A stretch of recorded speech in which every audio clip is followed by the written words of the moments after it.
Sorry, boys and girls, I just got a phone call, so we got a little interruption. But let's go ahead and reread this page again. When the scenery is finished, he'll get behind the couch, but his antlers will stick out. So he'll ask you for something to cover them up. You'll bring him a sheet from your bed. Look at that. Oh boy, now there's going to be more sheets to watch. Are you guys taking your sheets off your beds and making forts? Yeah, just make sure you help Mom with the laundry then.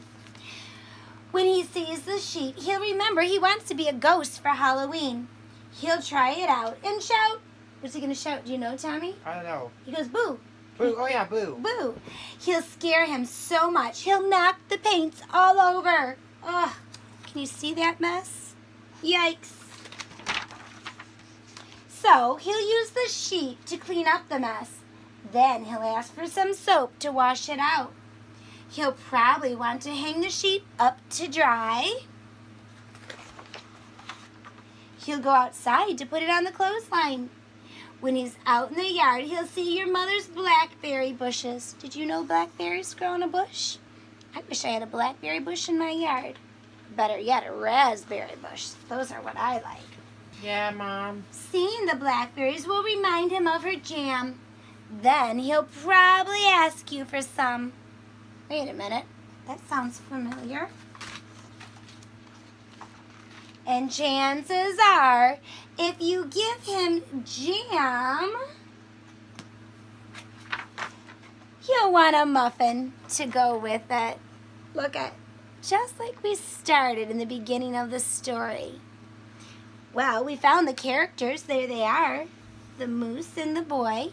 And yes, there was a smaller or minor character, the mother. You're right. We know the setting, where they're at. They're in the boy's house, right? What was the problem? It's kind of a fun problem, wasn't it? Every time the moose got one thing, he asked for another. Did the boy solve the problem? He worked at it, didn't he?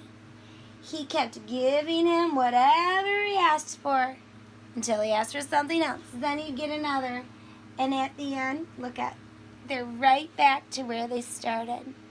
Well, boys and girls, thinking about the characters, the settings, the problem, and the solution help us to understand what we're reading and what we're listening to. That's an important part of reading, boys and girls, because if we don't understand what we're reading, it doesn't help us very much, does it? So we want to ask ourselves questions about those important story parts to help us understand better.